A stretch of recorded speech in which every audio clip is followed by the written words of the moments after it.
themselves welcomed by the private sector, governments, multilaterals and donors. Catalyst 2030 as a movement is disruptive.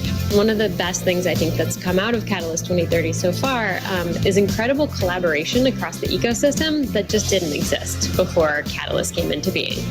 The thing I love most about Catalyst is that it's an open movement for social entrepreneurs around the world. I'd encourage anyone who's looking to be more connected with their local communities around social development goals to come along to Catalyzing Change Week.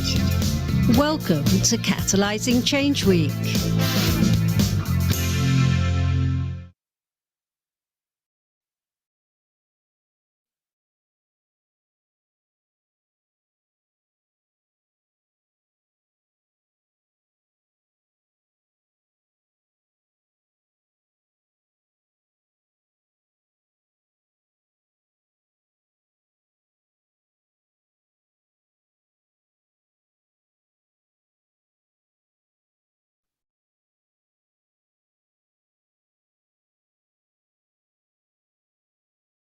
Thank you, everybody, for joining. Thank you, Daniel, for that wonderful welcome message from Catalyst 2030. Can I have the slide now? Of course, getting the slide back. So welcome, everybody. Kindly, like to and where you're joining us from, your name and where you're joining us from. Just put that quickly in the chat box.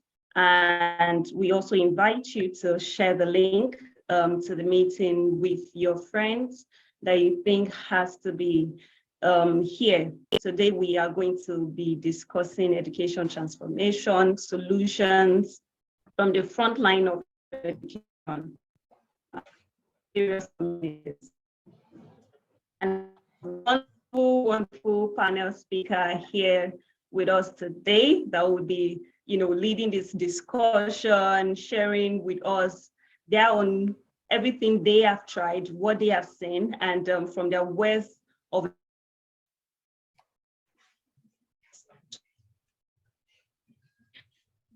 just quickly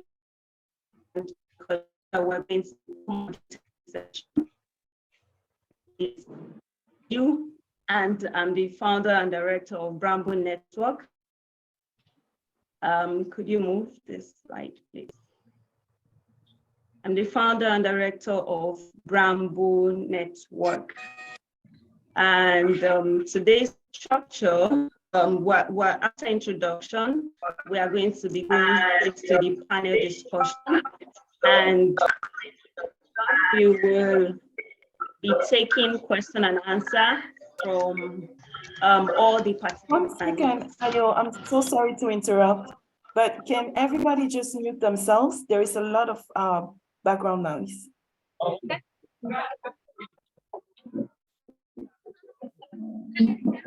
Mute your mic so that we can hear each other.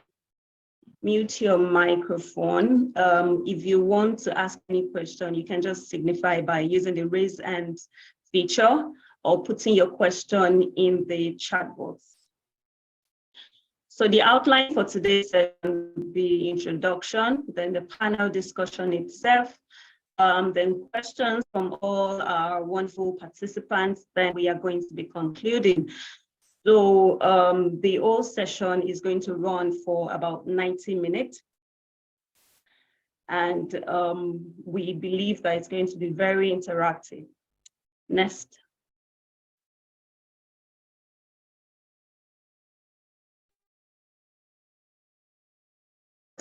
Your name, where you're joining us from. You could also mention your organization and what you do. Okay, so we have this wonderful word of inspiration for all of us that says change is the end result of all true learning. If you're an educationist, if you work with children, with young people, you would really agree with us that one of the evidence that learning has truly occurred is when there's a change. Okay.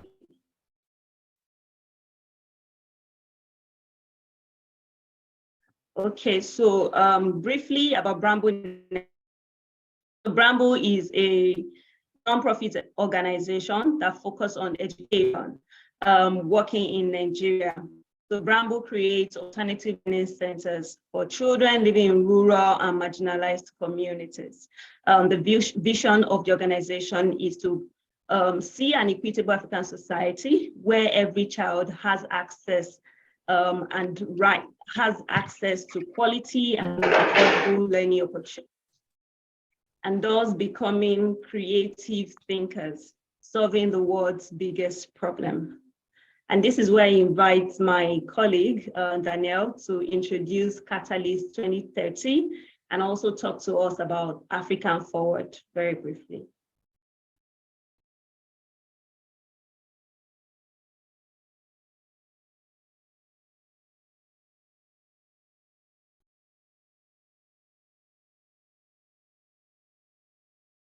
Danielle, your mic is mute, in case you don't know.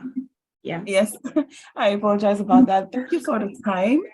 I don't want to say a lot specifically about Catalyst because Jeru introduced the movement so well during the video.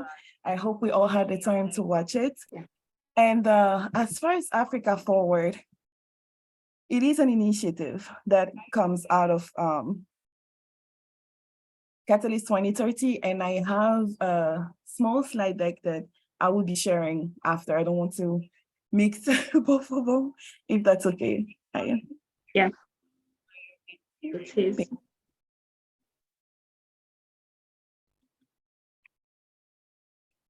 Yeah. Can you all hear me? No one is responding. Yes, we can hear you. Your voice is very low, but we can hear you. Shall we continue? No question from the participants. The speaker.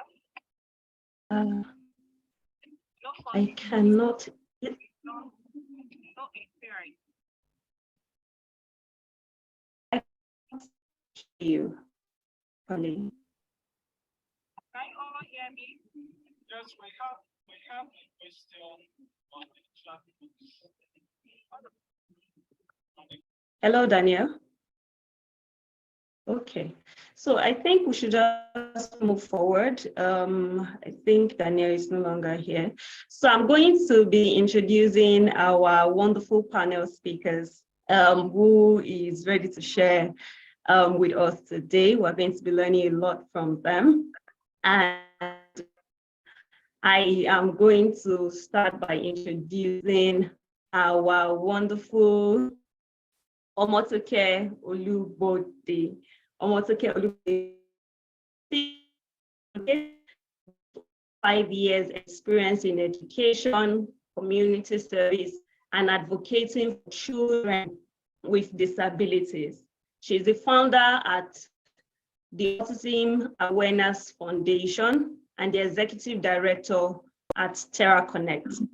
Omotoke holds a bachelor's degree in education from Obafemi Awolowo University and a certificate in youth mental health, first aid in United States of America. Omotoke is also a Mandela Washington Fellow and a 2020 Leap Africa Fellow. She has spoken at several international conferences, which include the Concordia Summit at Wagner College. She has also had an internship opportunity with the Department of Behavioral Health and Intellectual Disability from Philadelphia, USA. Omotoke, can you say hi to the audience and everybody in the room? Yeah, good afternoon, everyone. It's so nice to be here. I hope we will learn together. Yeah, thank you so much. Then I would like to go on to introduce Damilola Fashoranti, who is the chief and coach at Prinku Academy.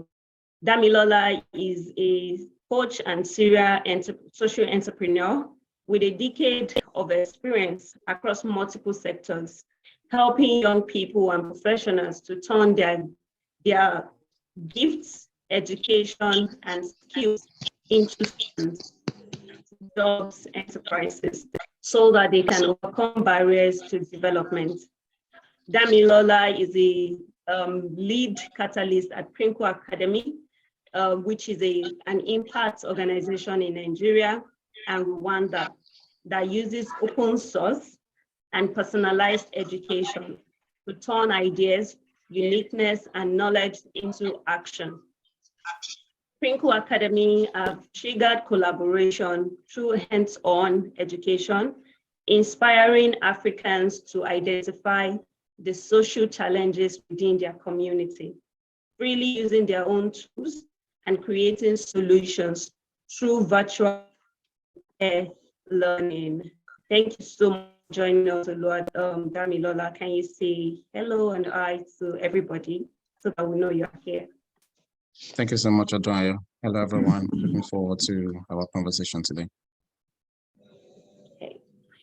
So I will go on to Oluwabukola Owobelo, who is the COO at EduSchool International. EduSchool matches African children with the right scale of schools and finances their education affordably. With over 10 years of experience in the education industry, Oluwabukola has proven a capacity in digital content, SEO content. Anything we're going to get you. Privacy.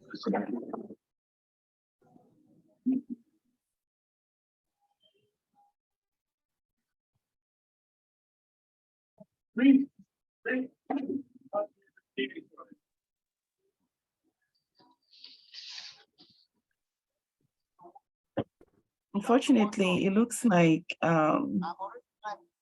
Odunayo's internet kicked her out, or no? I see she's here.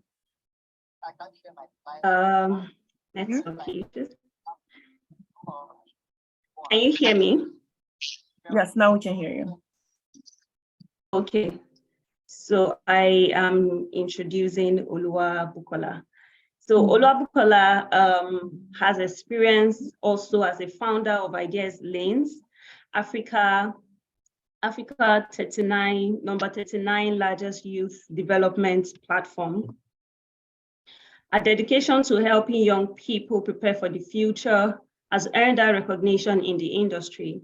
Oluwabukola is also a storyteller and has a natural flair for creating compelling content for our audience.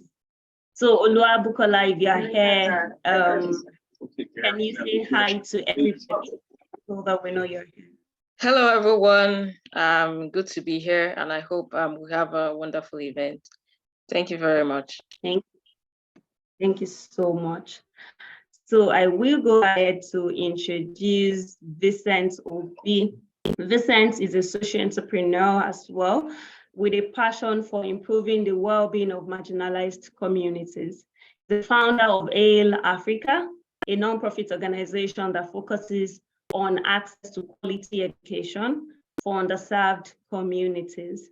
Vincent has for the past 5 years, been implementing development projects in Nigeria, funded by organizations such as UNHCR, FAO UN, Street Child, GIZR, and even the EU.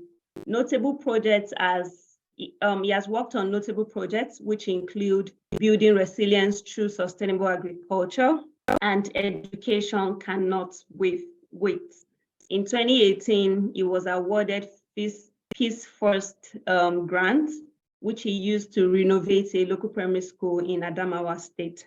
Recently, Vincent founded a new organization that leveraged technology to transform the food delivery and logistic industry while controlling plastic waste pollution through recycling. So Vincent, can you say hi to everyone?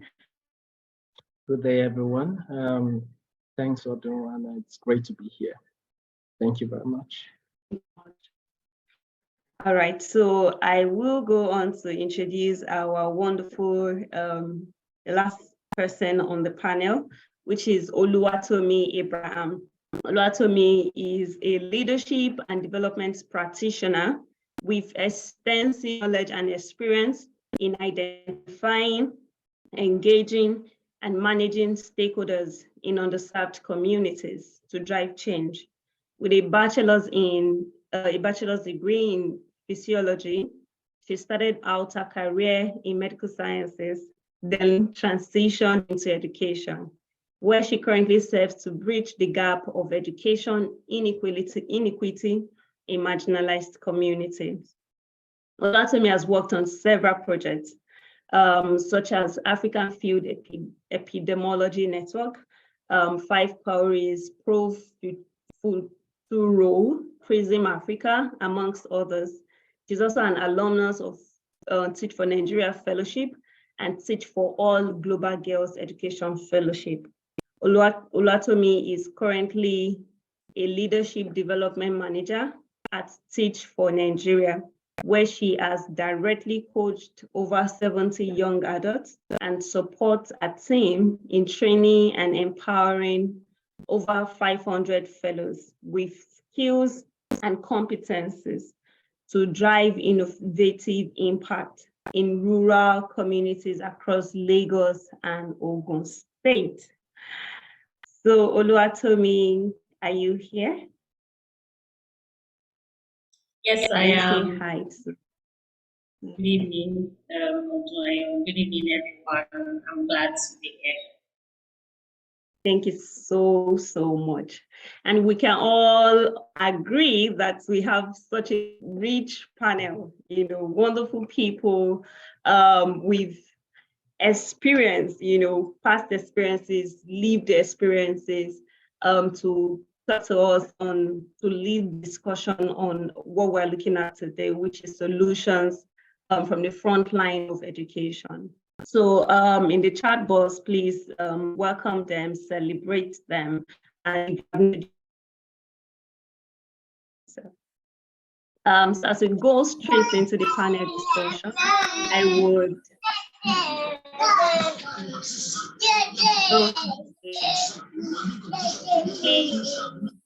microphone if you are not speaking. Danielle, I think you can also just mute people directly. Yeah. So to start this session, I would like to invite Olua Damilola to share with us, because Damilola is very active, in talking about education transformation, reimagine learning, what school is, what education should be, and all of that. So Olua Damilola, can you share with us briefly what's your thoughts, about the education space as it is right now? Where are we currently, especially in Nigeria?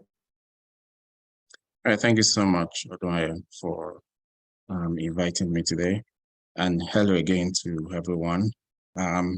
I really would not want to do a lot of statistics and so many stories around this, but I feel that everyone probably feels the pain of what education is today. And of course, some people also feel the pain of what education is today. At the moment, you would realize that if you are an employer, it's likely that you have a lot of challenge having people to join your team, either because you feel they are not prepared for the outside world, or what we call the workplace.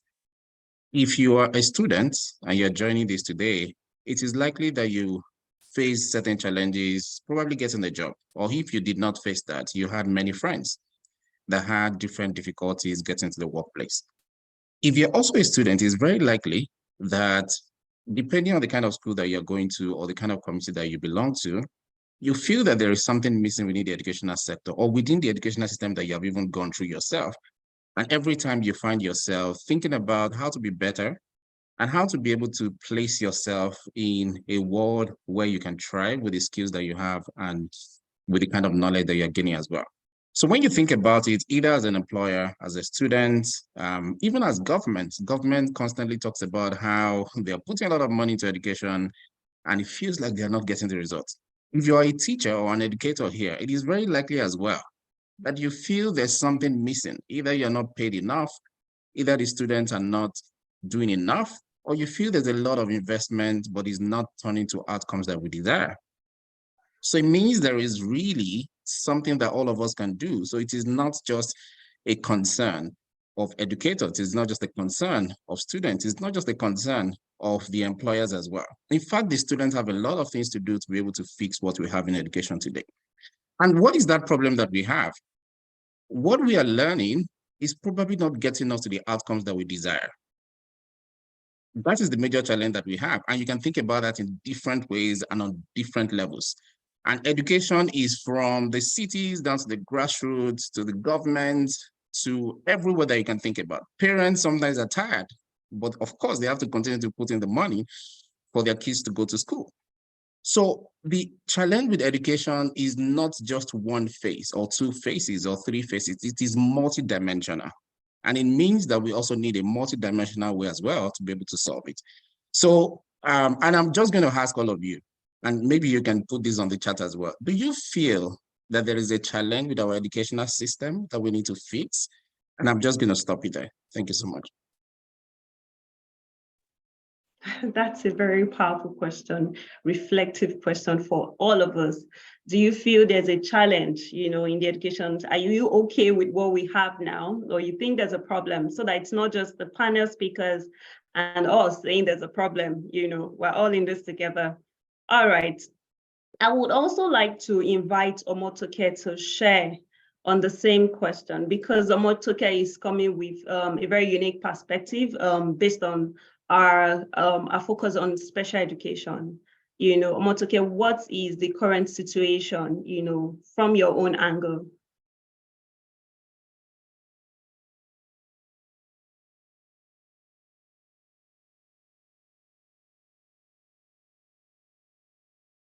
Your mic is muted, in case you don't know, Omotoke.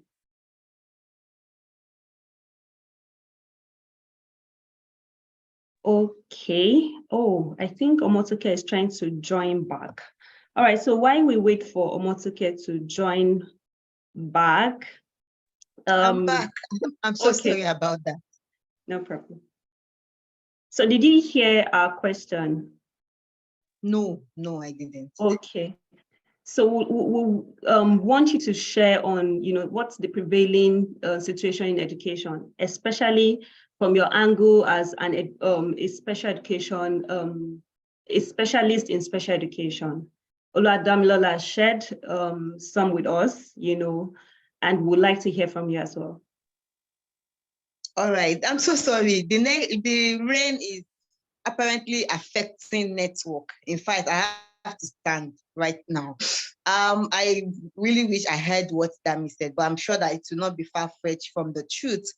And this is one of my own standpoints, especially when it relates to education. Education has to, for me, cut across all age, gender, and irrespective of a child disability.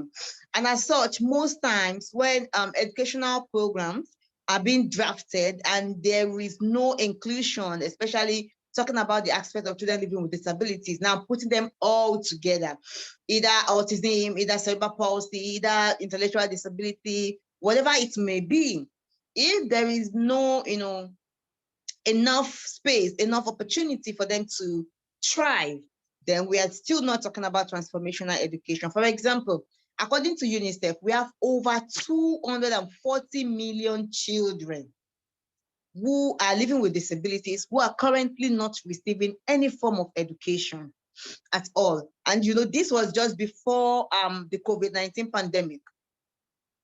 Any child with disability is at a disadvantage of receiving education automatically, because there has to be, new accommodation, new modification made to learning to enable that child to learn.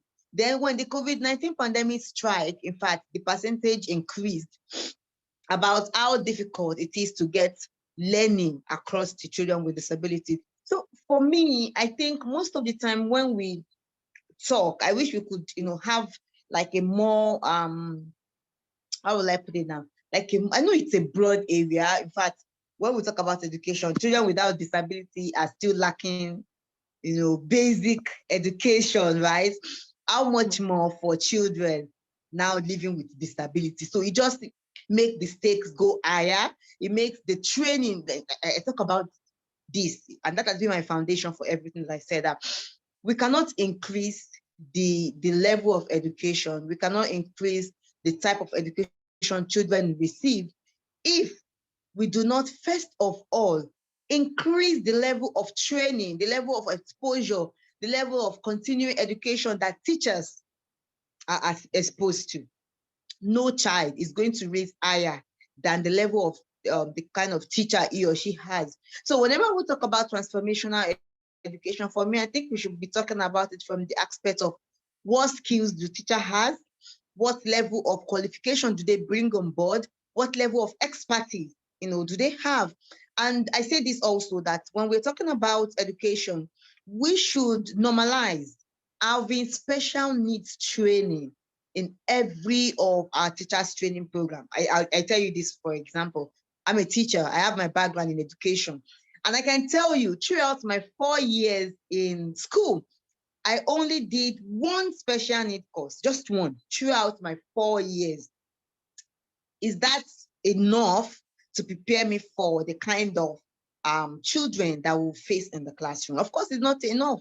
And that is why platforms like Teach for Nigeria, for example, and any other platform that recruits young people to teach in the classroom should also ensure that their curriculum, just like we are fighting for climate education in curriculum, I feel like we should also fight for inclusive education, training teachers to know what the disability, because trust me, sorry, light just went off.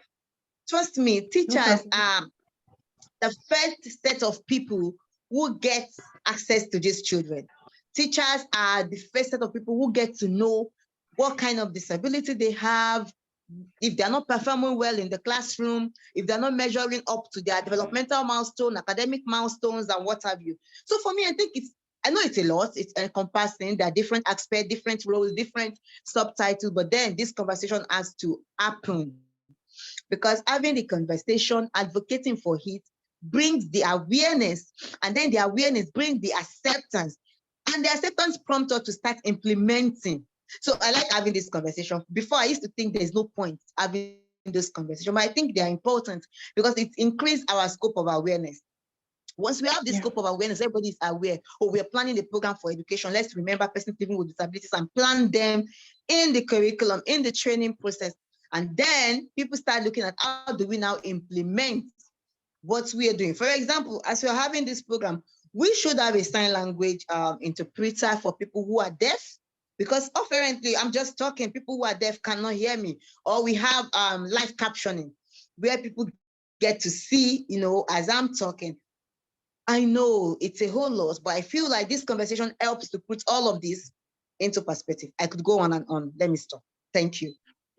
Thank you so much. We can tell that this is a subject you are very, very passionate about. So thank you for highlighting. I mean, you have even gone ahead to highlight some of the things we can do, and also touching on the problems. And I noted what you said about the statistics, 224 million children with disability who are not currently in education. That is massive. That is massive. All right, so while we put that somewhere, as we were going to come back to it, I'd like to invite Bukola to talk about, because I know that Bukola is coming from EduSchool, and EduSchool also, they are also looking into the area of financing education, how to make, because we know that the problem in our education system is both access and quality. Both access and quality and affordability. So from the perspective of what you do in your organization, providing financing and all of that, how would you say we're doing, in the area of being able to afford even the existing solution before we even begin to highlight, innovations and all of that, the existing solution, what's the situation?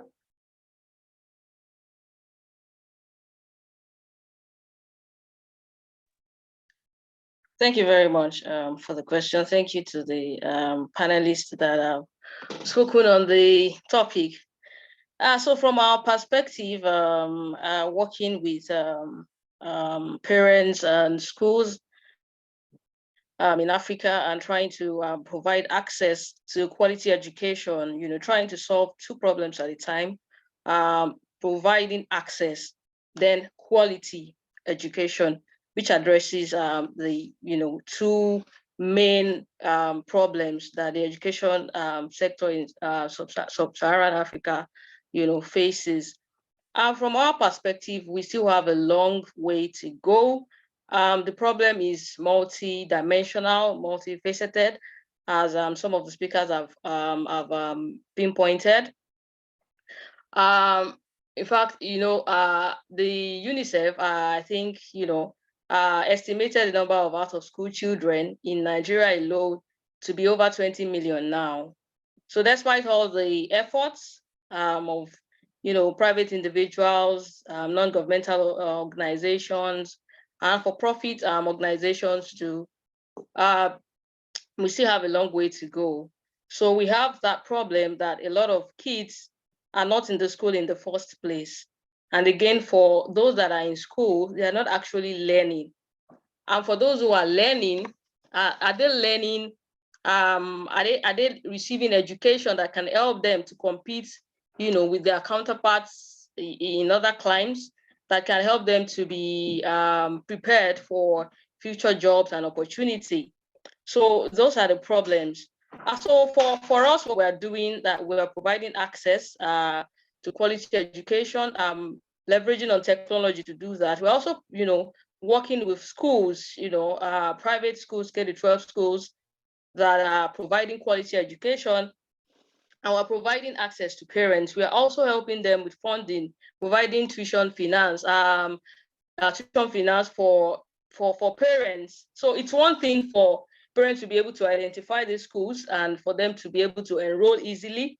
Then again, the question of can they afford these schools come in. So we're also coming in that aspect, providing access. We're partnering with lenders, trusted lenders, to provide access to fund that parents might need. And we also go a step further for parents who, despite that solution, may still not be able to afford schools that is suitable for their kids. By providing tuition discounts, we work with schools, to provide this solution for some of our parents. So those are some of the things we are doing. We are a marketplace, so we provide solution on a whole lot of levels.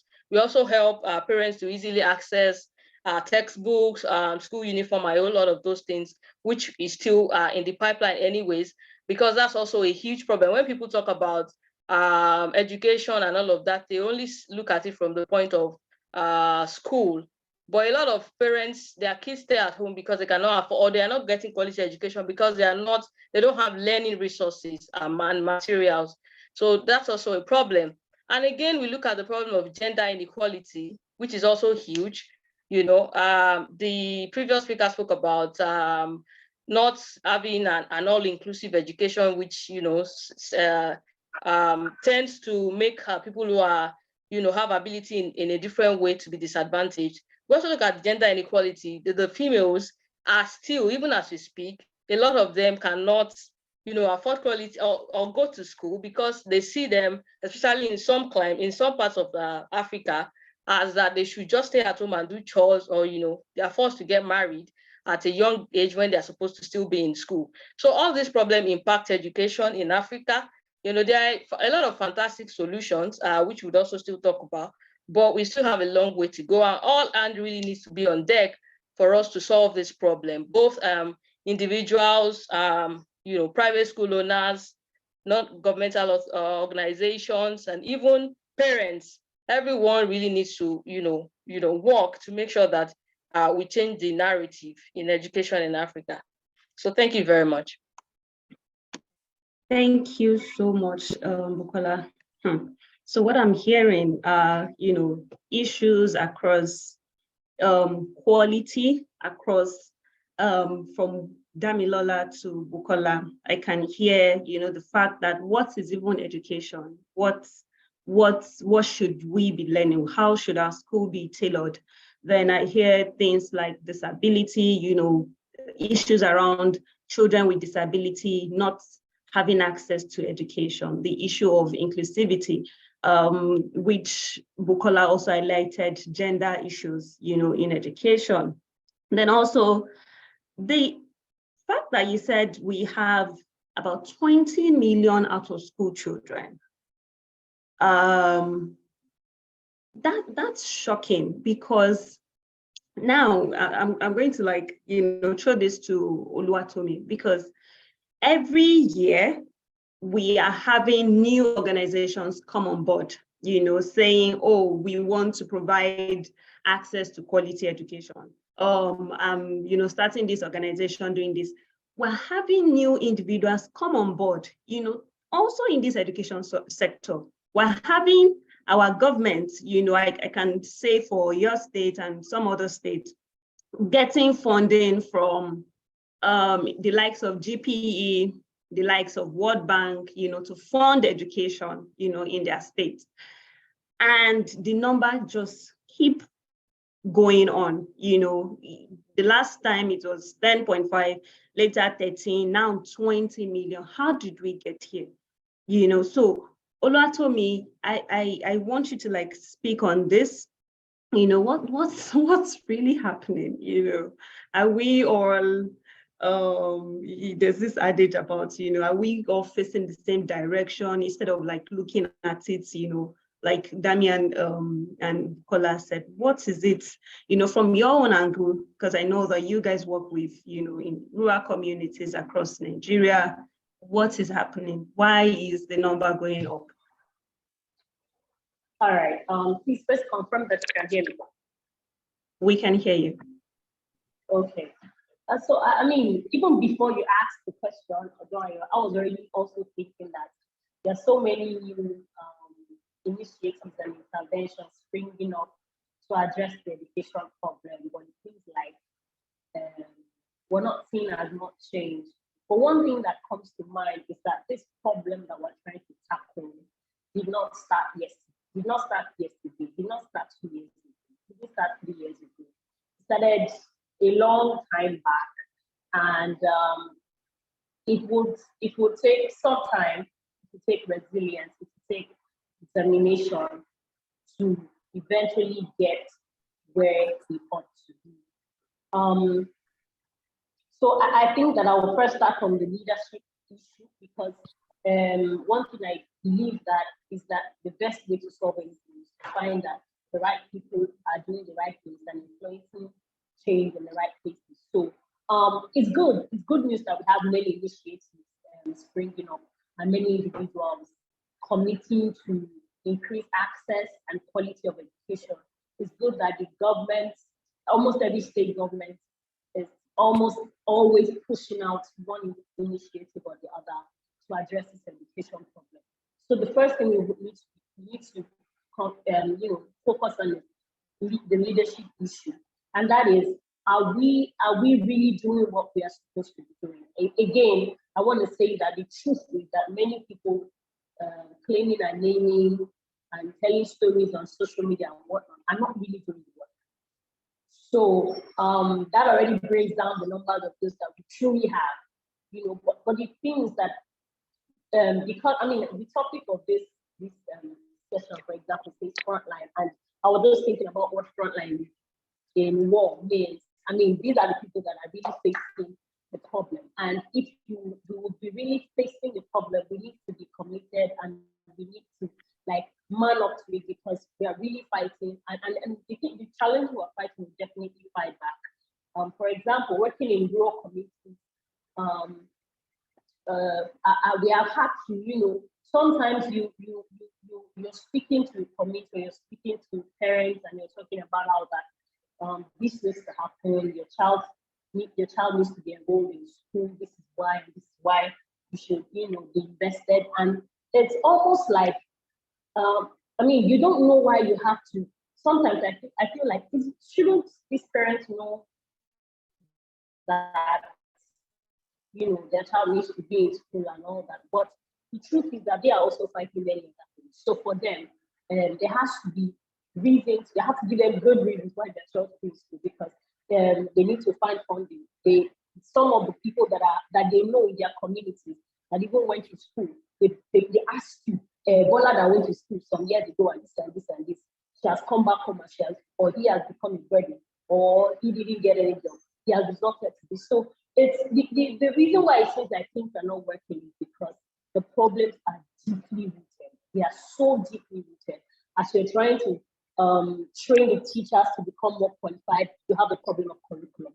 As you're trying to speak to the policymakers, you have the problem of our funds missing road and not getting to the classrooms and addressing the things they need to address. As you're trying to talk to, this person, another problem is dragging in another direction. So I think that one of the major reasons why it feels like there's so many mouths talking about education, there's so many hands working on education, but we're not seeing so much progress. It's because the problem is deeply rooted. And if our solutions will make any impact, it has to be a deeply rooted solution. The problem is systemic. The solution has to be systemic. That's why I really don't buy the idea of people dashing out books and dashing out paying, learning resources. Yeah, that's good. It helps, it helps some people be able to get, for example, September now you have a lot of initiatives donating learning materials to school based on back to school, programs and all. But that's just the surface. They are much more deeper. There are biases that really hinder children from learning. There is real neglect in many of these communities. Many children are facing many other fail in the surface and just hand out, money or hand out resources or hand out stuff to individuals that will call marginalized. These different problems would be solved. So yes, it's good that we have many people in the education space that are trying to make this thing work. We need a lot of numbers, but even beyond the numbers, we need our solution to be systemic, such that they're going deep into the root of the problem and they are untangling the, like a big roll of spaghetti ball, and then we are trying to detangle and isolate the problem and then address them one by one. Again, the problems go from leadership to stereotypes to low infrastructure to poverty to cultural values that is almost anti-education. It's a lot of things that one straight jacket or one organization cannot solve at once. So it's a systemic problem. Our solution must be systemic, and we all need to work together so that as maybe one organization is training teachers, another organization is focusing on advocacy, another organization is focusing on education funding, and private organizations are coming in to, bringing into technology innovations that will help education grow rapidly. So we need everybody to be working together and addressing the problem so that in a short while from now, we will begin to see real change in education and not just people talking. So yeah, that's my thought. Thank you. Thank you so much, Oluwatomi, for highlighting, issues across leadership, cultural biases, and the fact that he also mentioned that this problem is systemic.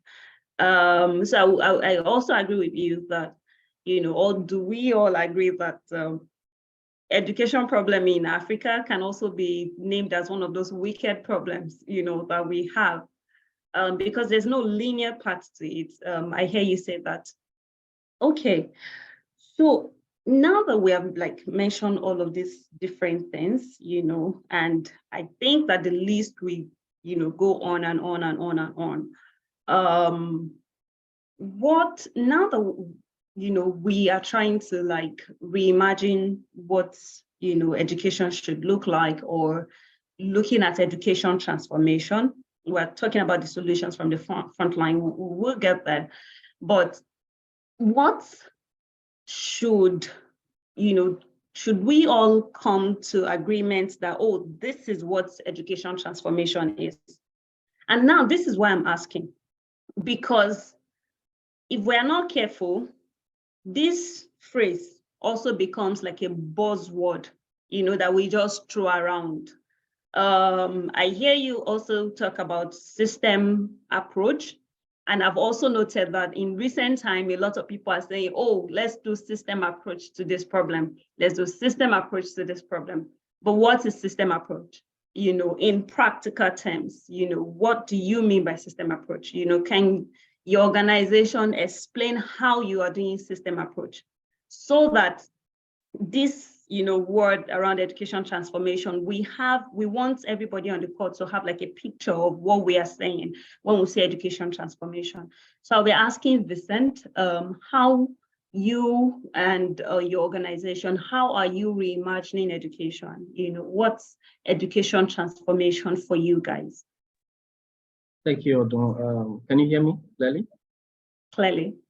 Okay, thank you. So I have listened to other panelists, and I think there's a lot we all have said, like the voice from my heart, as that's the pain points we all feel in relation to the defects in the educational system. And so far, I have noted down some things because I was just writing as we spoke. I noticed some things starting from inclusion, right, down to access to funding for paying tuitions, right? One other thing I picked out was teachers and educators and the quality they have to offer, right? And one other thing I feel very important is what are we doing as organizations to say we are transforming the educational system in relation to what the people we want to transform their lives want, right?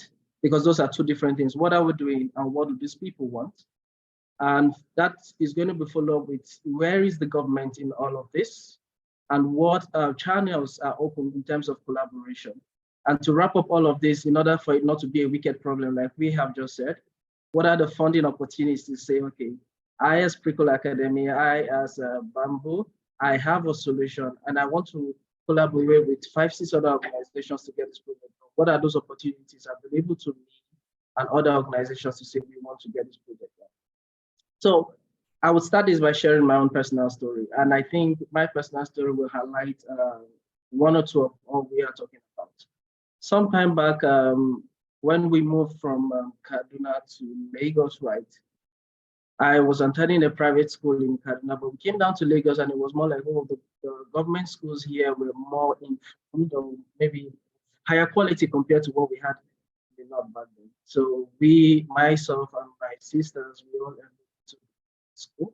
And I tell you the truth, we didn't last more than 1 term in school. Aside the fact that we were just moving down to the north for the first, to the west for the first time, we didn't understand Yoruba language. And the ways of doing things here was totally different. Now, we were in the same class with students who understood Yoruba, number one, and the teachers had maybe 60 to 70% of their classes being taught in Yoruba. And that, on the other hand, meant we were not included in the whole package when it comes to the access to quality education, because we couldn't understand what was happening. We couldn't, and it really affected our grades. That out of 40 in a class, I was 39, my sister was 40, right? And this was not representative of the result we used to have when we were academic, when we had access to every information we needed to in terms of our education. So the first time, after the first term in that school, my dad got angry and our parents decided that, oh, okay, even if they don't have the funds to pay for a very high paying, we would definitely end up in a low tuition private school, which I think it's an option that has actually helped residents in Lagos especially. So we went into a private school, but a low tuition private school. So they are more like a bit better than the standard we have in the government school, right? And one thing we enjoyed here was they hope to grow bigger than what they were as a parent. So for that reason, their quality was far better than what we had in government schools. We had more teachers who were well exposed to things around and both home and abroad, right? And that really helped even with the students ourselves. So One particular thing I really loved so much was the exposure I got, not because the school had all of the materials to expose us educational wise, right? The fact that most of the teachers they had done most of the things they were teaching practically. For example, I had a geography teacher, right, who had traveled the world, right? And it was easy for him to say, okay, relate every example they teach in geography to something abroad and show us with pictures, which was quite different from what we were learning back then in the government school, which there was no relation to the theoretical aspect of our education to practical world approach, right? And that really affected the whole idea about education in the sense that, oh, I know what tomato is, I know what cockroach is, I know what a pepper is, right? But it's all theory. If I am giving pepper and told to differentiate the different species of pepper, it becomes a problem because I only learned the theory, but practical wise, I never had access to that opportunity. So that is where I say teacher quality came in for us, even though we didn't have the money, but there was an option for low quality education, private schools, which we also had access to enroll into. Now, the question is this, from the front line, right, based on some of the projects we have worked on in the past, right, we have learned a lot of lesson in the sense that we as organizations say, oh, we feel this community needs this particular solution, right? We kind of, okay, we do our due diligence to ask some of the community to say, okay, this is what we want. And that is where we say, okay, we do our community entry, we go into those communities, ask some question, what do you want? But sometimes we do not give it enough time to actually understand what they truly want. Because we have been involved in a project where we said, okay, this community, you were really affected by the conflict, right? Oh, you were mostly farmers and everything like that. So what if you bring in the agricultural project and see how that will help boost your means of livelihood? We did all of that project, they appreciated it, but for every farmer who got empowered, he instead decided to get another wife, right? And that did not translate to saying, okay, the money gotten from farming was going to be used to send the children to school. Rather, it was used for getting married, which was defeating the purpose of the whole solution which we were pushing into that community. And they were getting married because they wanted more children in order to use those children as laborers on the farm.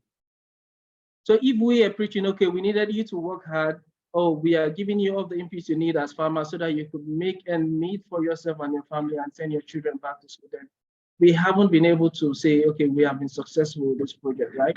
And that is another point of view I will be coming from. And talking about what brings us all together today, which is collaboration basically, and which is what Catalyst 2030 stands for.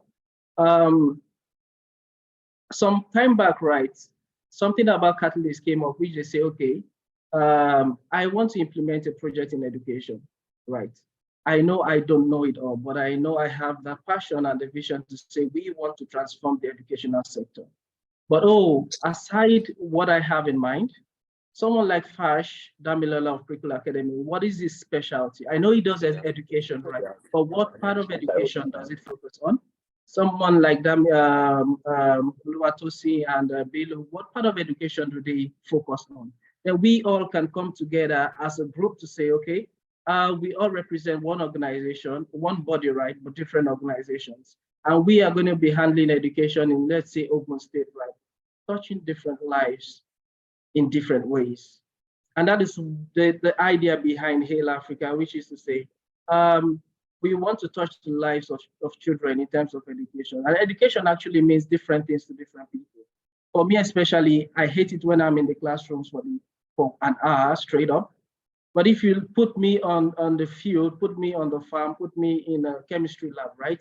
I get to assimilate a lot faster than whatever I assimilate when I'm going to theory classes and the rest. So those are the kind of system changes I think our organization is actually following the path towards to say, we want to help improve the quality of education and also access to quality education, right? But we cannot do it the same way it has been done and expect a different result. And the best way we can do this is to say, how can we practicalize the current curriculum? Not change it, but practicalize it. And hopefully we believe that will help change the whole narrative about access to quality education. Thank you very much. Thank you so much, Vincent. Yes, so I hear you talk about practical. So moving education from theory, instead of just saying, oh, this is defined as this and that, helping learners to connect with real life, problems, real life items, materials, connecting whatever they're learning to what they can see, touch, and feel. Thank you so much. So Vincent also mentioned the fact that community involvement is extremely important, especially to sustain whatever solution that we are doing or we are lighting. And I like the example you gave regarding the fact that you wanted to work in a community, you give them money to, to send their children to school, but they use the money to like do something else that they think is very important to them, much more than education. So in the next set of, when we are looking at the solutions and all of that, well, way forward, I would also like other panel members to touch on this, because Tommy also highlighted something like this, why she said she was asking herself, why are parents not naturally sending their children to school? Why? It seems like an obvious thing to do, but many parents, especially in rural communities, are not doing that. Why and why? Okay, so I would circle back to Damilola now, and I would still like Damilola to talk about, that question that you asked us. You're still the one that will answer it, to talk about transforming education, what it means to you, reimagining education, what should we be focusing on going forward, as the whole sector? We've talked about system change and all of that. And if we're saying system change, the millions of individuals and organizations working in education, we need to have like a collective picture. So yes, you might be doing this, you might be focused on disability, you might be focused on climate education, your specialty might be different from one another, but we should have like a collective thing that we're all working towards. The way we have SDG goals, for 2030 and all of that. Can you like try to paint a picture of what we should be, what should we be moving towards when it comes to education, especially for young people in Africa? Thank you so much, Odoye. So before giving the response to this question, I would also like the participants on this call to just go to the chat and write the specific area of education that you're really passionate about. And I guess you must be passionate about something that is around education. That's why you're on this call. So I'll just seek your indulgence to please go on the chat and type an area of education that you really want to deal with, or it's an area for you that you really have a love for. Now, the reason why I'm saying this is this. We are more than 30 on this call at the moment, okay? And I'm really trying to make this very simplistic. I can make it very complex, but I want us to bring it home. Now, we're about 30. If each of us pay attention to one area of education, and we are saying that we want to help individuals, just 10 in a year, to move from point A to point B. And that could mean helping someone to get the skill that they need to be able to move forward in their life. Okay, again, I'm trying to make this very simplistic. Now, what that means is that we will be able to transform the lives of 300 people, okay, aside from ourselves, okay? With ourselves, it means 300 plus 30, that's 330.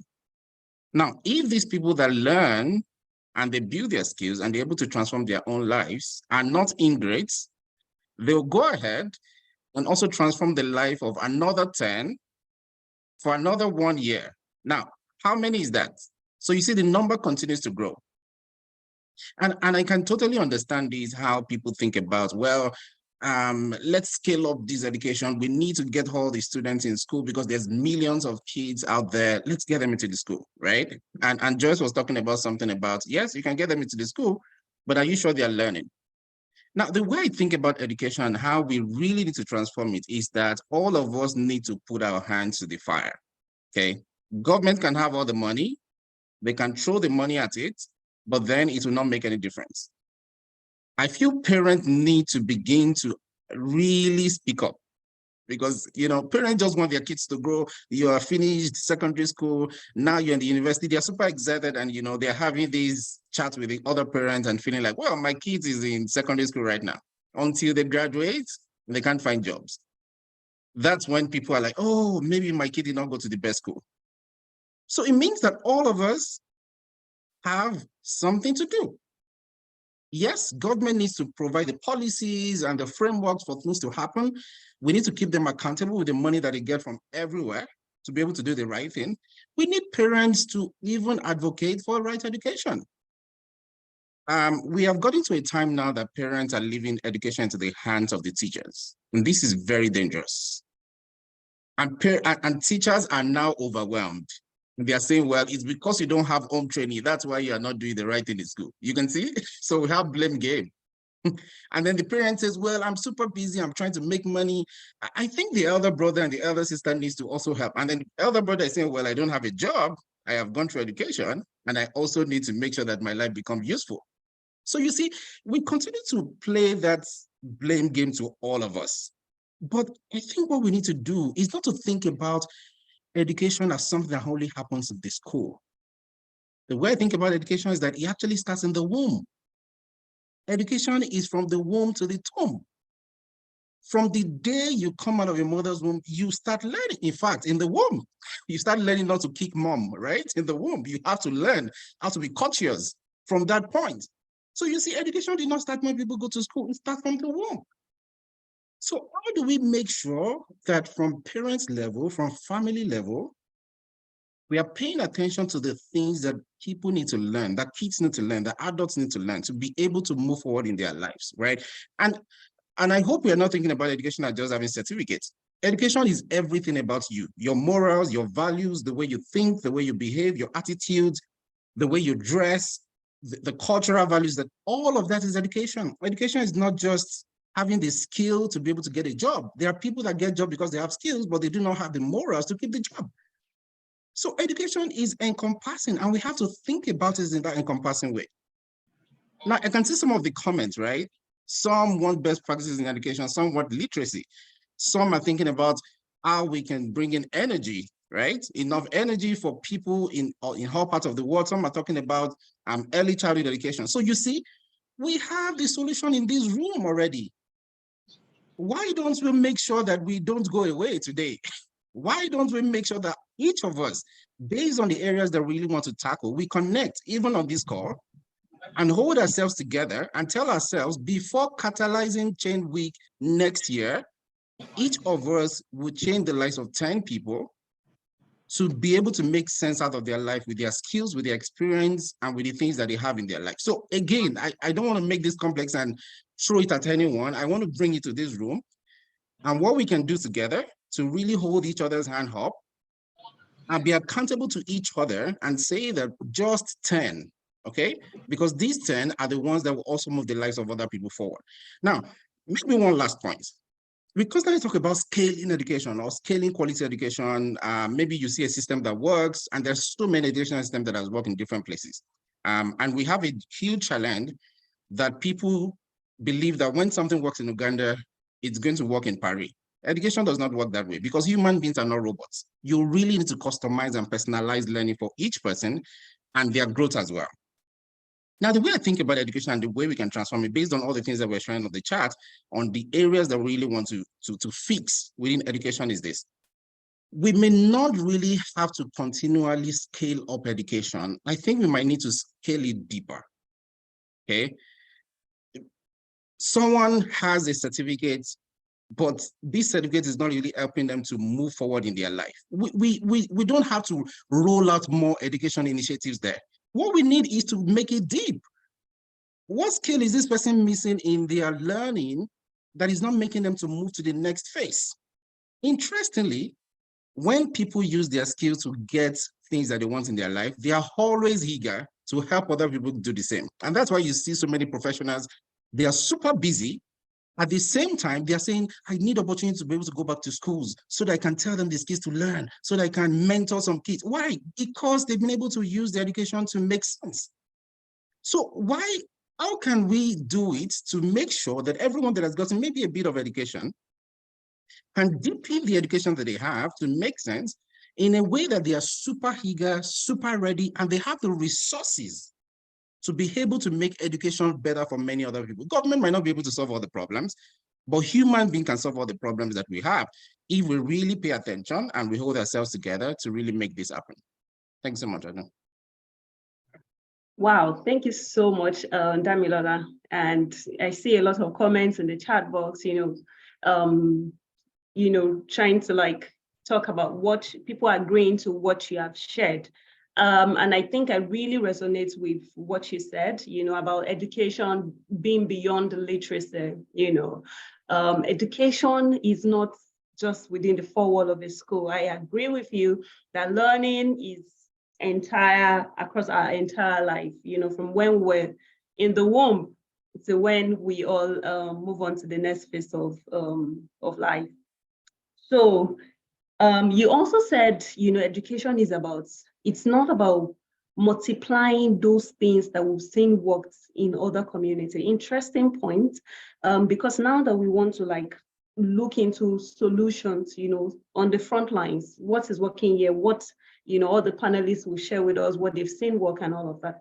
It is important to keep that in mind, that yes, this has worked in so place, and you, all educators on this call would agree, we are praising Finland education model, for example. It would be a disservice to go to Finland, take everything the way it is, hook, like, line and sing, and bring it to somewhere, one village in, Uganda, in Nigeria, and say, oh yes, we want to do this the way it is. It may not work, it may fail, badly, because education should be customized. Thank you for saying that. So holding that in our mind, I would want to hear from Omotoke, because I also see that she has her hand raised at some point.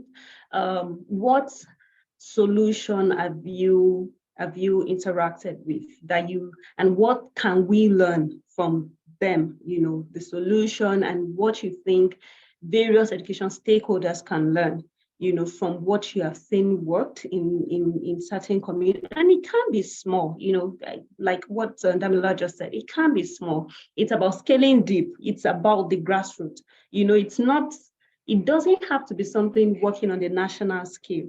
Scaling will be different across a huge different solution. So Omotoke, please share with us. Thank you so much, Odun. Have been in and out, like network is really dealing with me. But I really grabbed what Dami said, and I was just nodding my head here because recording in progress. What we do here is centered around that individual. In fact, we call it a name, IEP, Individualized Educational Plan. Because when we are working with children with special needs, we recognize the fact that each child is different. Each child way of learning is different. Each child method of even assimilating learning is also different. So when we see a child, we assess the child, and then we come up with an IEP for the child, such that it is tailored towards that child needs, specifically to ensure that the child learn at its own pace. I think another mistake most of us also make as an educator is we want all the children to learn at the same pace, like it's just like rote learning. Everybody just say the same thing, and then we just want to pass all of these children at once. I've seen people, teachers, schools, who says that, oh, because a child cannot write, they cannot admit that child in their school. And I'm like, what happens to oral form of examination? What happens to other forms of, the major thing you want to test is if knowledge has been impacted. The major thing you want to test is if that child has grasped the concept of whatever it is that you're teaching. If the child cannot write, are there other methods? Are there other things that has been put in place, or you as a teacher can also put in place? Like we say, it could just be little things that you will put in place to ensure that that child learns at the same pace with every other child. So I really just want to, emphasize what Dami said, that it is very important that we begin to see learning as an individual approach, not as a, I know that it is good to learn together, social skills, very, very important.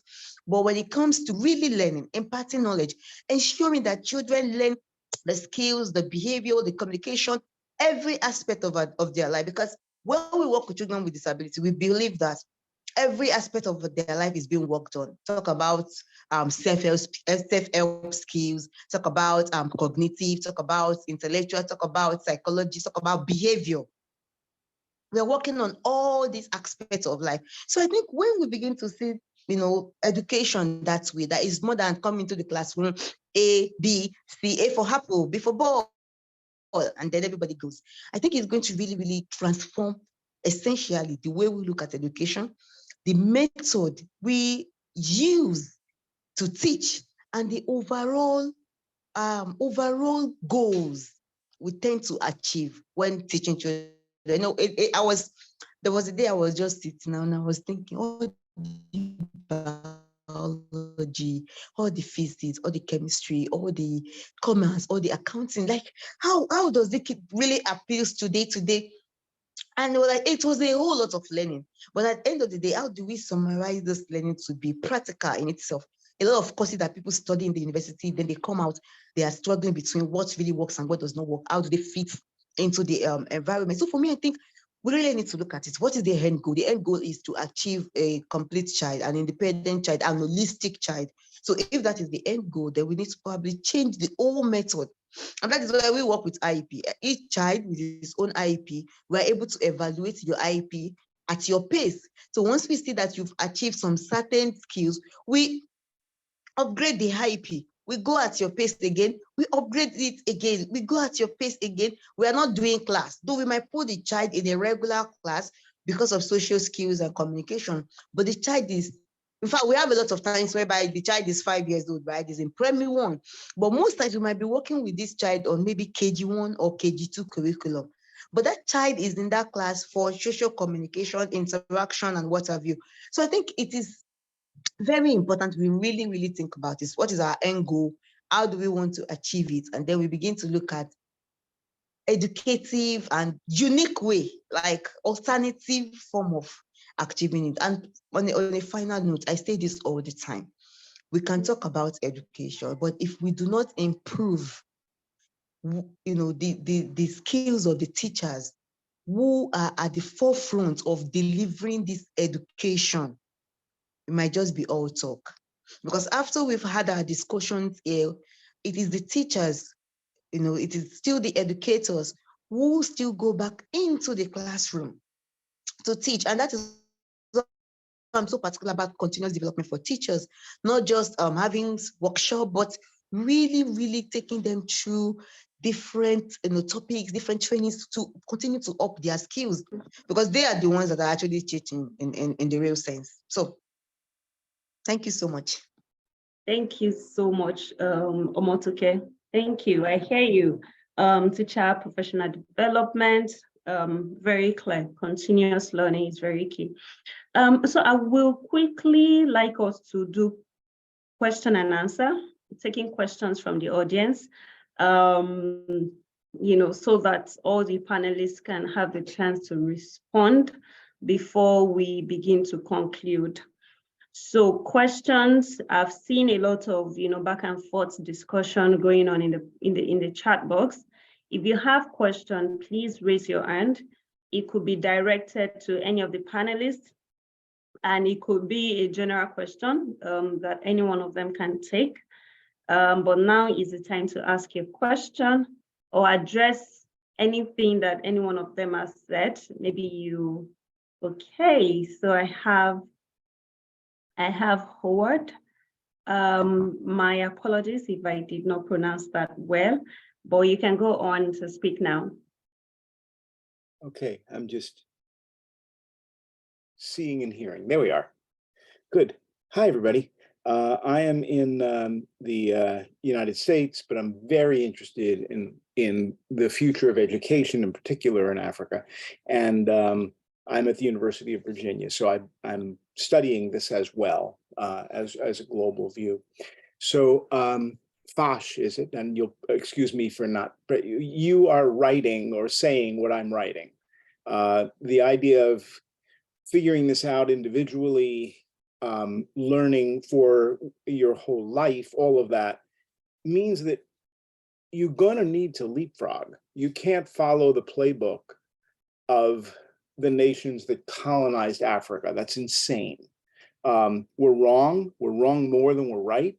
You guys have very different problems because of your economy and the fact that it's been slower in so many places. So you have to leapfrog.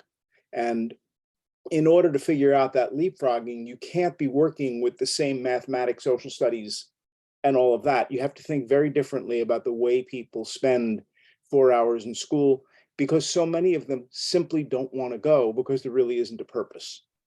And we need a purpose.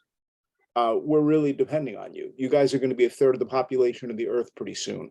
If we don't get this right, we blow the place up. So it would be good to work together. It's nice to see a variety of people here. I would love to know, I've written some email or some chats to some of you saying, please help, but are you getting much attention from people outside Africa who don't want to tell you what to do, but want to work alongside you going, I don't know, we're going to cheer you on and see if we can help. But I know that when I say help, that's scary. So thoughts on that? How can I participate in the conversation in ways that make you happy?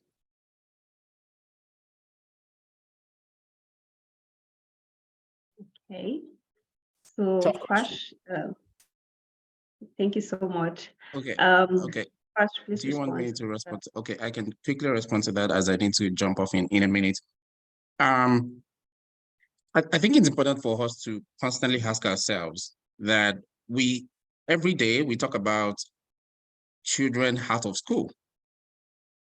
But have we ever asked ourselves, children out of the society? So if kids are going out of school, but they are not going out of the society, it means there's something in the society that keeps them there, yeah, but does not exist in the school that keeps them out of it. I mean, there are parents that send their kids to school and the kids are just not learning. They're just not happy about it, right? So, but there's something in the society. And those are the things that we need to check, we need to think about. Generally, kids love play and fun and excitement, right? And they find that in the society. You will find certain kids, ask them to go and do the assignment, it's a struggle. But tell them, hey, you can go out and play a bit. Oh my goodness, they're gonna play forever. Why don't we bring learning into the play? Why don't we bring fun into the learning? So I think one of the ways that people within the African continent or even outside of the continent can really help and support each other, because the challenge of education is not just happening on the African continent. It's also happening even in several places across the world, including the US, yeah? People feel that the educational system is broken. And I feel all of us really need to help each other this time around. It's not even just a help of one to the other. I feel it's really a global help that we really need to give ourselves right now. Yeah. And what is that help? That help is, how can we study the natural state at which people learn and feed that, rather than trying to create or use a system that we all want everyone to go through and force people to go through that system to become who they want to become? Can we study the natural element, the natural environment that people can thrive at? In fact, check what people are thriving at right now. There are people, they love to talk a lot. I mean, a child can love to talk a lot. Instead of shutting them down, can you make their learning tailored towards talking a lot? Because maybe they're going to become a public speaker that needs to go for many competitions in their school. Another child loves to keep quiet and not talk a lot. Can we tailor their learning into not talking a lot? Something more of reading, something more of just stock them with resources because they're going to read it, they're going to consume it, right? So I feel, and even as adults, there are ways you want people to talk to you that you understand, right? So I think there is examples to tell us how people learn, how people grow, how people thrive. can we just pay attention? I think we're not paying attention as teachers, as parents, as educators, as government, as policymakers. Yes. We're not paying attention. Yes. We are constantly adopting things from everywhere. We are constantly saying everybody needs to go through the same system. It doesn't have to be like that. Now we have technology that can really personalize things to you as an individual based on your strength, based on your weaknesses, based on the way you think, based on the way you want to learn, and it can really tailor it to your own learning and understanding and how you want to get things. I mean, we don't have all the time today, but I feel there's a lot of ways we are assessing people in terms of their growth that is even causing another problem. If you're not in JSS2, or if you're not in this particular class and you're this age, people say, well, what is happening to you? You are not learning fast. Hey, why are you assessing me based on the growth of other people? So I need to step out of the call right now, but it's really been a pleasure connecting with everyone today. But I really feel let's tailor things to how people learn and grow, and we can use that as a method. Thank you so much, everyone. Thank you, Damilola. Are you satisfied with the response, Mr. Howard, or you want another person to jump on that? I would love somebody, thank you very much for that. And I hope we will continue that conversation one-on-one. But I'm also interested in, I'm an outsider. I respect that people who look like me have very good reason not to be welcome in the conversation. Can you guide me a bit? Or should I stay outside? Guide you in what? I'm nervous about being yet another white person going, I think I can help with Africa. Okay. That sounds like a bad idea in every way, and yet I want to help. So can you provide some guidance about how I should think about this? Okay. Okay, so I see another person want to respond. I think from all the conversation, about what the panelists are saying, what I see in the chat box, we could see the areas that people are pointing at for education. We need to pay attention to this. Damilola talked about, decolonizing education, which I think is important, our curriculum and the education system as a whole. Danielle also wrote in the chat box about the fact that, did colonization make us lose education, as we used to practice it before, before colonization, before we were forced with the universal westernized education system. How did Africans learn before Western education? So in order not to take too much time, I will let other panel speakers talk. Then if you still want to talk more, we can have a one-on-one after this call, right? Great. Okay, so Oluwatomi, please go ahead. I see your hand up.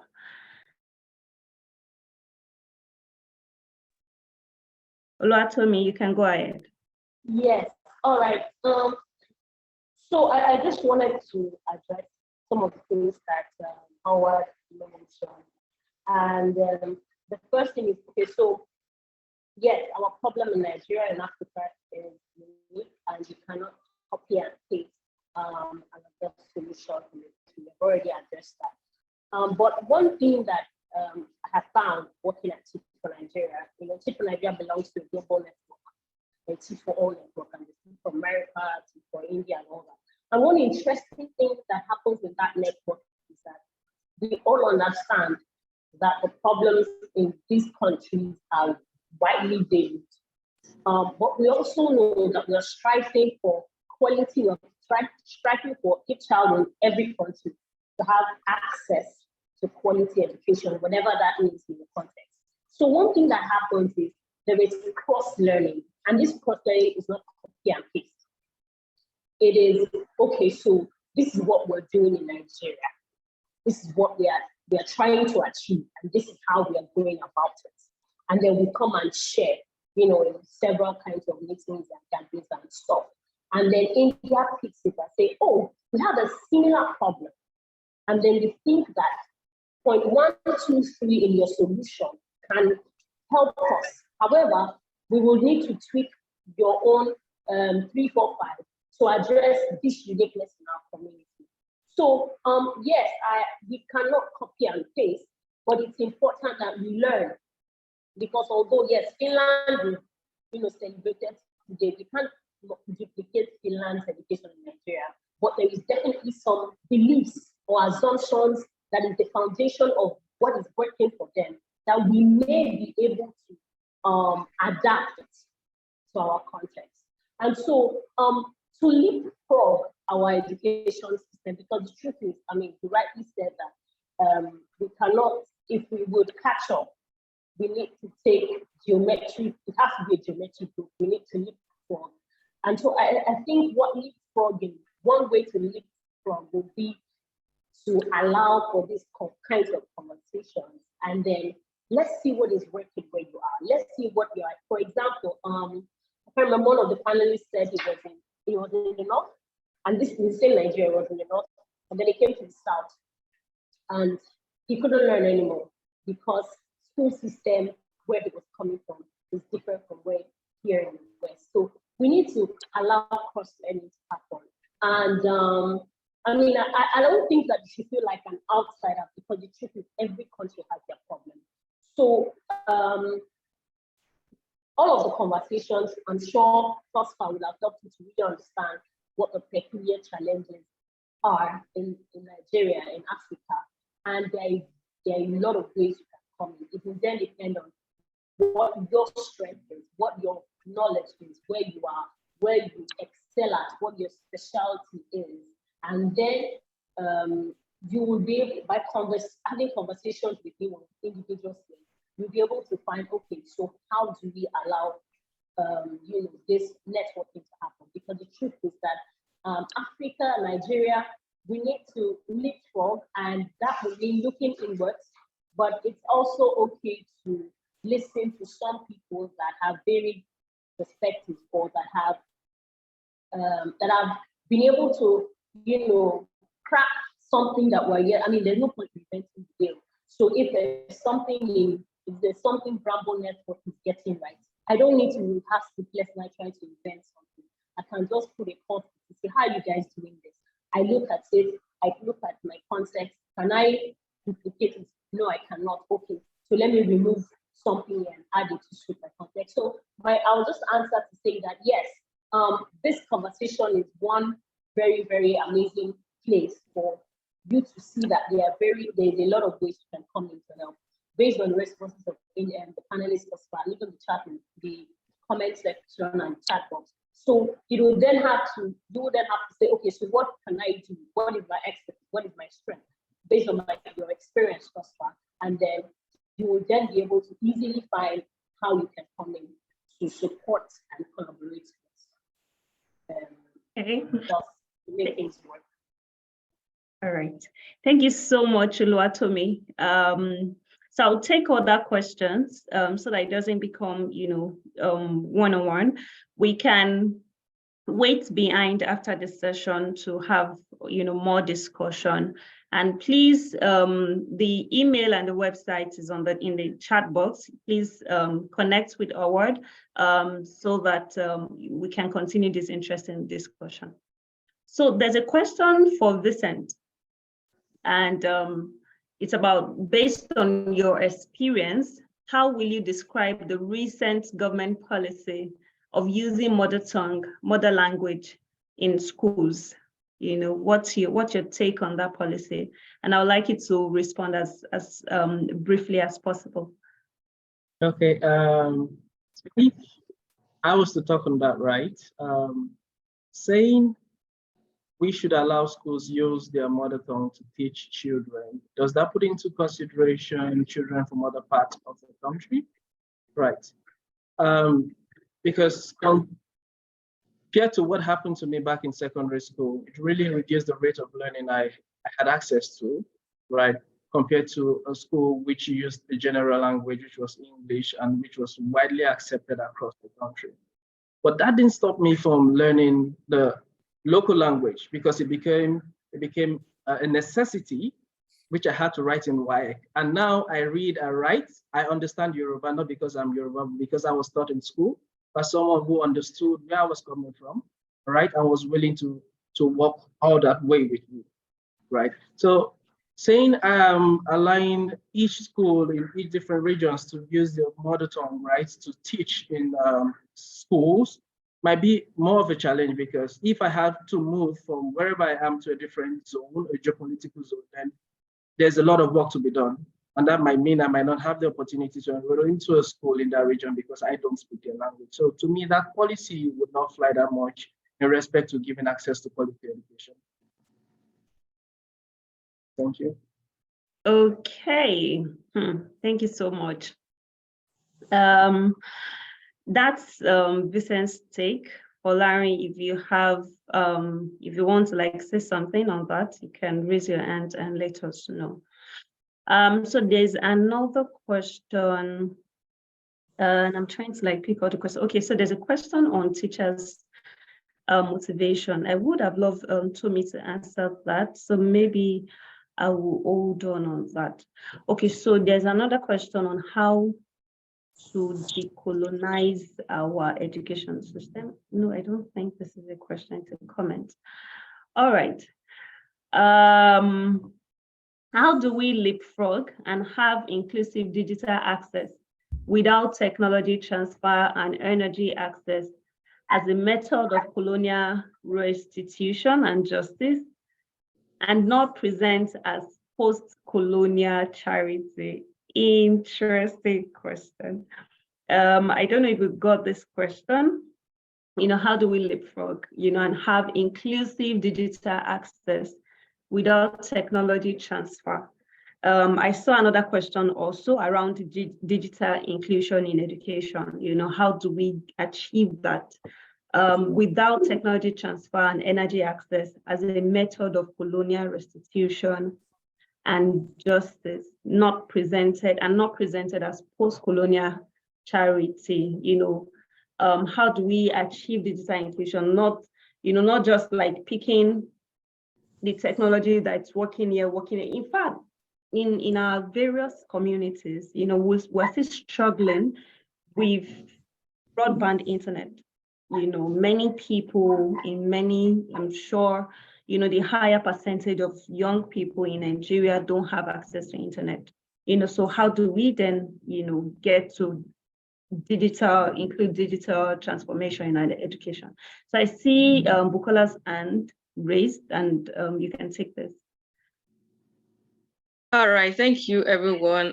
Interesting submissions from Fash to the other ladies, the Teach for Nigeria lady, I've forgotten the name now, and everyone, you know, very valid points. I just want to, you know, chip this in that there is no way we can talk about all this without having or talking about government supporting, you know. So government have a huge, very huge influence. Now you just talk about, you know, people still battling with, you know, internet, you know, access and all of that. And, you know, can you imagine like a solution that is localized now, you know, probably, you know, trying to teach people, provide access to education through, say, for example, WhatsApp. And, you know, in a community where people don't even have electricity to charge their phone to access the WhatsApp. So what happens? So we can, you know, talk from now till tomorrow about localizing the solutions. People need to talk, you know, take it from 10 people to another 10 people. It is going to be largely dependent on what the government is willing and ready to do. Is the government ready to work with us? As we are having this conversation now, what if we have like a government representative who is going to take this back, so that they know what is really going on? They need to see the body language of the people. They need to know where we are going, not just sit in their offices, you know, and make policies that are very, look at the policy that my friend just talked about now, the language, using local language to teach. Do they use local languages in the National Assembly? What languages do the governors use to broadcast, and even the president and all of that? Why are they? It looks hypocritical to me, really, because we are going beyond. Okay, the parents at home, many parents at home in Lagos largely, they speak English to their kids. They use the local language. Why not teach history, for example, Nigerian history? Why not take it back to the curriculum? Instead of that, why not teach, you know, subjects that will allow children to value their tradition and history, as Nigerians and Africans, other than that. So the government needs to know, we need to continue to, look for how government will work with us. We need to continue to, talk to them so that they can do the right thing. And we need to put the right people in the right places. We can do a lot, but we also really need the government to do, a vast, majority of the work. And when they are, when this is in place, it will be easier for some of these little things that people do on their own, and technology and solutions that people, for it to be able to scale, and even for those that work in the grassroots to be very effective. So that's just the little thing I wanted to chip in. Thank you very much. Thank you. Interesting. I also see a lot of answers going back and forth in the chat box. Thank you so much. I see that someone has taken on a few questions in the chat box in the area of the policy of mother tongue. I see someone commenting on how it is done in Ghana. And Jackson, you want to say something on the policy, right? Or a question? Okay. Sure. So I just want to ask something small. Go ahead, Jackson. Can I go ahead? Very briefly, yes. Thank you very much.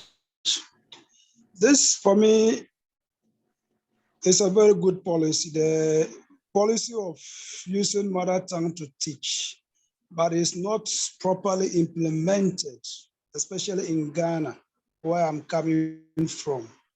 And the fact is that it is only done at the lower primary level. That is primary 1, from KG to primary 1, 2, and 3, and that is all. From primary 4 up to JSS, there's nothing like using the mother tongue. And that for me is strong. For this policy to be very effective, it has to be done throughout, from the basic school through the secondary school. This for me will make it very effective, so that whatever the concept that the child is being taught, the child understands it and is able to implement it even at the secondary level. When the child gets to tertiary, the child has a choice now to either use the local language or use the foreign, what we call the national language, which could be English.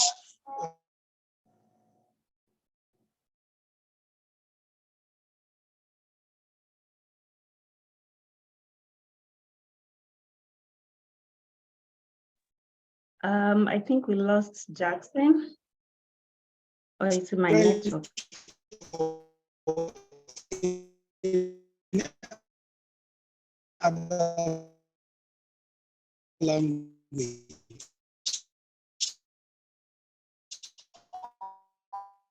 Okay, Jackson's line is breaking, but I think I hear you clearly, about the fact that the problem we have with that policy, like many other policy, many other government policy in Africa, is implementation. And I love the fact that there's a whole lot of, back and forth on this particular topic. We don't all have to agree on the same thing, because the realities are different in different communities. So Joyce, Bukola still want to say something. Let me take the next question, then if you have any other thing to add, yes, you can go ahead to add. Because yes, I understand the fact that, where Vincent was coming from, the fact that we have, in Nigeria, for example, we have about 525 local languages, so then which one should we adopt? All right, so there's a question around teachers' motivation. Someone wants to know how we can get teachers to be more committed, and the other person as well is saying that now that many of the panelists, Omotoke was saying the other time that, teachers are at the forefront of implementing whatever solution that we are coming up with. So, and what we have seen, currently prevailing is the fact that a lot of people are no longer interested in working as a teacher. Nobody wants to be an educator because they see that the profession is not really respected. The pay is very low, so people are losing motivation. So how do we ignite the passion for this profession in the heart of people? How do we get existing teachers to be more committed? I'll throw this question to Tomi.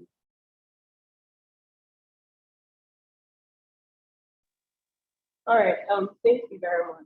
I mean, I can totally relate with this problem because working with fellows at CCW, we have some people that would claim in these classrooms. Not my own. But one thing that we have found that works is, first of all, we realize that the reason why many teachers are not interested is because, I mean, the current education system itself is not encouraging. A lot has been said about that here. So the way things are at the moment, people are not proud of stuff. You know, from the teacher in a low-income private school that is probably the only teacher that is teaching from 2, 3, 4, 5, 6, and then he's not being paid well enough, or the teacher in a government school who does not have enough, who has to teach a large classroom, limited resources, all sorts of things. But I think that the first thing to start from is to help these teachers understand and have a vision for why they are in education in the first place. And I think that's one of the reasons that many of us are having this kind of heartfelt conversation. You know, we need to have a reorientation for our teachers to say, why are you in the classroom? Why are you here? If you want to stay here, you need to see the problem here. You need to know that we have this number of out-of-school children. This is what the statistics is saying. This is the problem that we have at hand. And this is, this is the future implication of this current problem. And then this is how you, as a teacher, can change the game. Because a lot of teachers do not see, they're not able to see directly how that they are impacting or they're changing anything. So the first thing is to help them to see the bigger picture. So if you own a school or if you have the opportunity to, if you have access to teachers, I really think that helping them to see that, you are a very, very important equation in this solution. Because no matter how many policies we implement, no matter how wonderful, not profit try to intervene, if the teacher that is interfacing with that child does not, cooperate, does not see the vision, does not share in the vision, it will be all wrong and good. So the first thing is to have the awakening of these teachers' mindset towards education. Let them see themselves as stakeholders. Let them see them. Let them be connected again. Let that fire burn in them again. That see, I'm not just doing factual work here. I'm addressing one child at a time, and that one life has the potential to, change the trajectory of a nation if I get it right. So once that is done, once the teacher gets the right perspective, we know that the four walls of that classroom, to a large extent, is secure. Because even if there aren't enough resources, that committed teacher, that passionate teacher, will be willing to go the extra mile to ensure that learning takes place.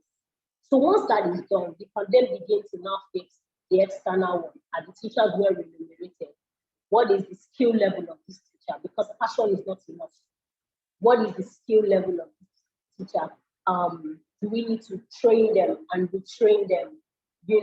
So we do that upskilling for them. We fix the policies that will help them work better. We address the infrastructure in the school.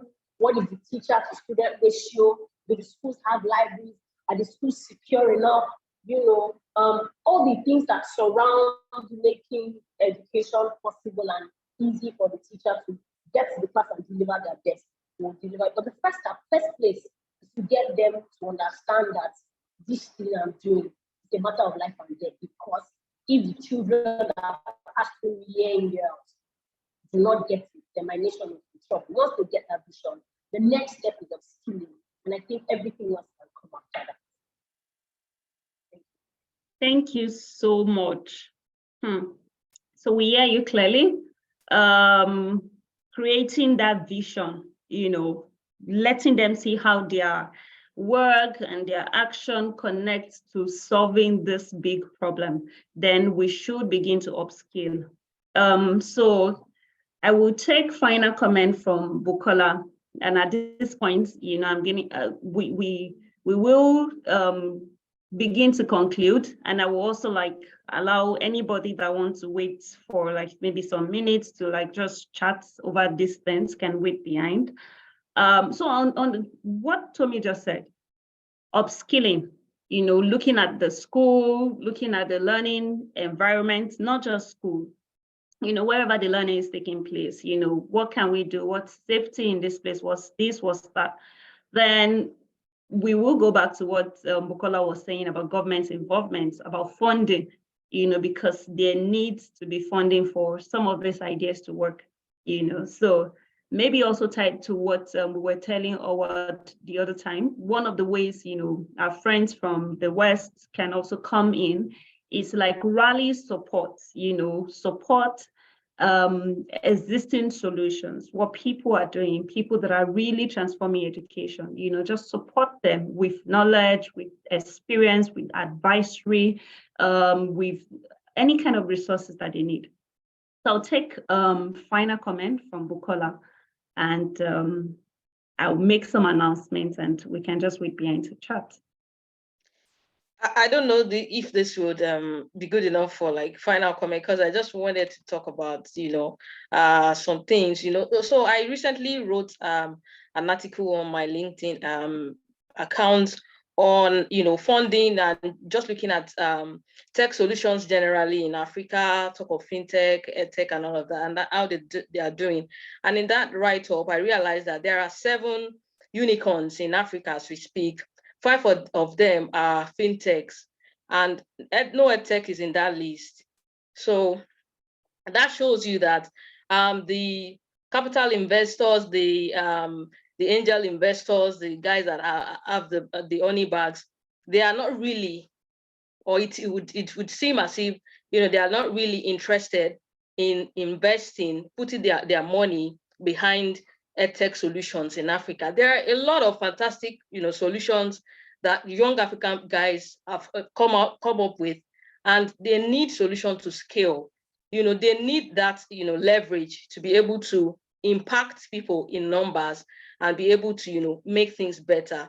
So we need to also talk about this. We need investments even for smaller solutions that are not even tech enabled.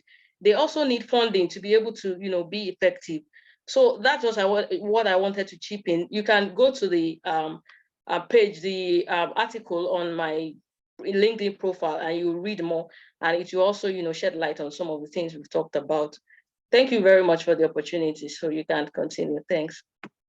Thank you so much.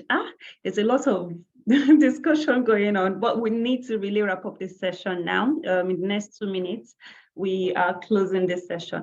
So please put your LinkedIn, you can put your LinkedIn in the chat box. Let's network with one another. Let's connect with one another. You can put website to your organizations in the chat box, so that we can just, look it up after now. So in conclusion, there's so many things that have been shared today. We have highlighted all the various angles that we need to look at, when we talk about transforming education from gender to disability, to curriculum, to culture and biases, so many things. And we have also shared some of the solutions that are existing in our various organizations, and how we should address the future, how we should look at how should we move forward, when it comes to education, especially in Africa. So to wrap up, I'm going to invite you all to, do put in the chat box, what has been your highlights, what have you learned, what's one key takeaway for you from this session. And we're going to share the recording with everybody that registered, everybody that will have their email. If you did not register but somehow got in, put your email in the chat box so that we can send you the recording if you're interested. I'm also inviting you to follow us on LinkedIn. So this session was being hosted by Bramble Network. Bramble is an educational nonprofit that focused on, promoting quality and access to education for young people living in rural and marginalized communities from Nigeria to every other African countries. We run and create alternative learning centers, and we've been doing that for quite some time. So I invite you to follow us on LinkedIn as well and across all the social media platforms. Please put the link to Bramble's website in the chat box, the team members on the call, and social media link as well, put on the chat. Everybody, you can also put your LinkedIn, let's connect with each other. And now we can, okay, so we'd also like to introduce a particular project that we're doing in Bramble Network to you all. We have recently started a network for rural educators across Africa, and it's called Rural Ed. The project is called Rural Ed. We wanted to share the website, but somehow we're not able to share it on this call. But we will also put in the summary email.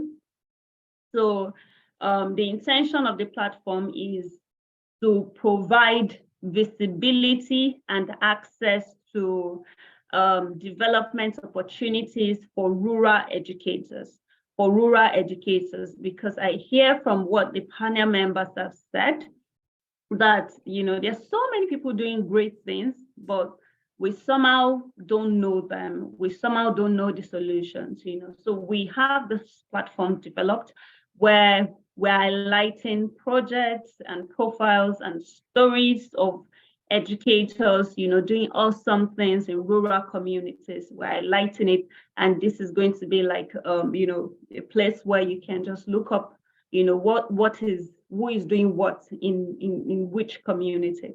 So we'll share with you as well, and we encourage you to, follow us and see all the awesome things that people are doing. So thank you so much for this session. I will invite my colleague, Danielle, if you have any closing word before we close the room.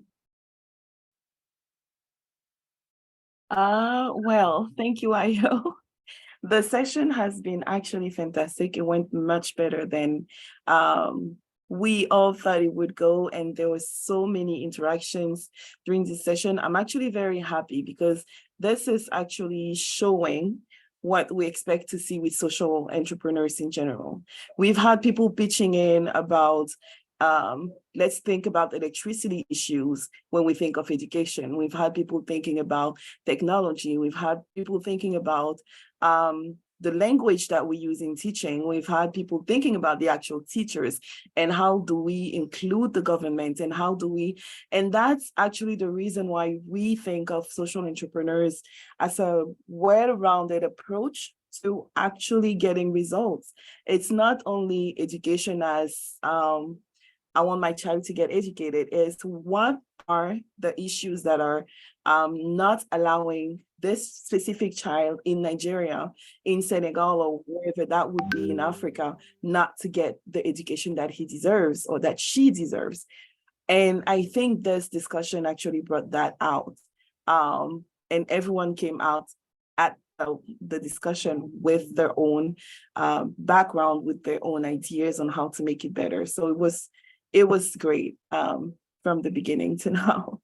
That's why I couldn't even say we went way over time, but I think everyone that was able to stay had great things to say and to share. So it was an amazing discussion. Thank you, everyone, again.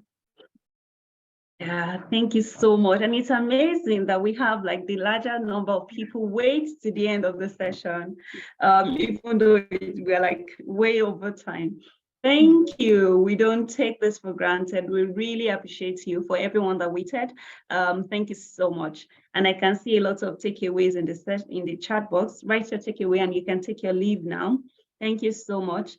We'll keep the room open for some minutes, like 5-6 minutes, so that you can just you know, can just connect if you want to wait back.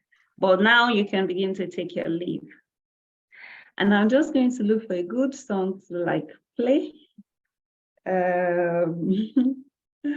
Thank you, everybody. I'm looking for one nice African song.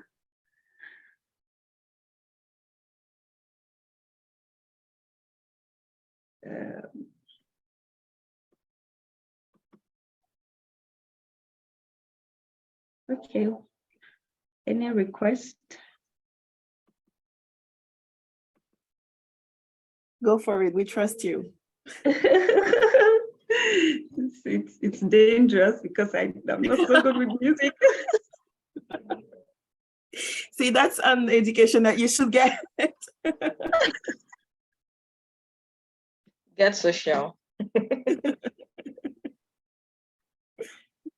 Okay. Howard, do you still have, you know, something you want to talk about? I just want to continue the conversation. You touched